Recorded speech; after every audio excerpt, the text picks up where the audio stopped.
मेरी औरत कहीं खो गई है। ये दोनों निठल्ले इस टापू में फंस गया होता है और इनके पास खाने पीने का सामान भी खत्म होने वाला होता है। तभी इन दोनों को एक आइलैंड दिखाई दिया। मालिक वो देखो यहाँ पहुँचते ही सबसे पहले यह दोनों खाना ढूंढने लगे। तभी इन दोनों को एक नारियल का पेड़ दिखाई दिया। तो ये चिरकुट फटाक से नारियल के पेड़ में चढ़ के नारियल गिरा देता है। गजब। लेकिन साला हरामी बतख अकेले ही नारियल पीने लगता है।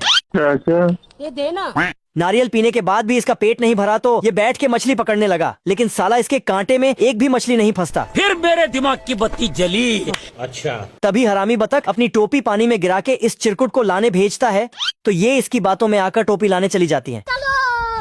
जैसे ही मछली इसे खाने आती है, ये इसे पकड़ लेता। अरे साला सालगे फ्रॉड चल रहा है।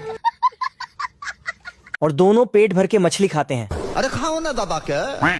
तभी दोनों को सामने से एक जहाज आते दिखाई दिया। जल्दी कर कोई आ जाएगा। तो यह दोनों अपना बोरिया बिस्तर बांध के जहाज की ओर भागने लगे, लेकिन बतख के टोपी के चक्कर में चिरकुट पीछे छूट गया। बेकार है भैया, मैं तो टूट गया मैं तो। अब तभी बतख अपनी कांटा फेंक इन दोनों को खींच लिया।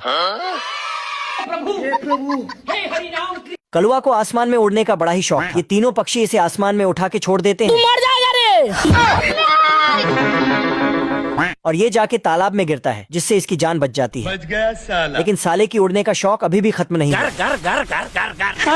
बेकार है भैया, मैं तो टूट गया मैं तो। अब कलुआ अपने दोस्तों के सामने उड़ने की कोशिश कर, सभी दोस्त इस पे हंस देता है।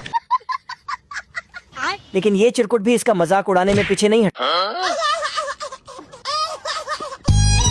ये उदास होके वहाँ से चला आता है और पत्थर के ऊपर बैठ के रोने लगता है। तभी नेवले की नजर उस पर पड़ी। बवाल चीज है वे। और ये तुरंत जाकर अपने बिल के ऊपर फ्लाइंग ट्रेनिंग सेंटर का बोर्ड लगा देता है। आजा। चलो पढ़ा। और इसे किसी तरह बहला फुसला के अपने बिल के अंदर ले आता है और कलुआ को रस्सी में बांध के ट्रेनिंग देने लगता है। कुछ नहीं होगा बेटा, कुछ नहीं होगा। चूतिया बनाया तुमको। नेवला मौका देखकर इसके नीचे आग सुलगा देता है। मुझे अपने घर जाना है। आज मैं मर गया भैया। और नेवला जैसे ही खाने का प्लेट लेने के लिए जाता है, कलुआ किसी तरह यहाँ से भाग निकलता है।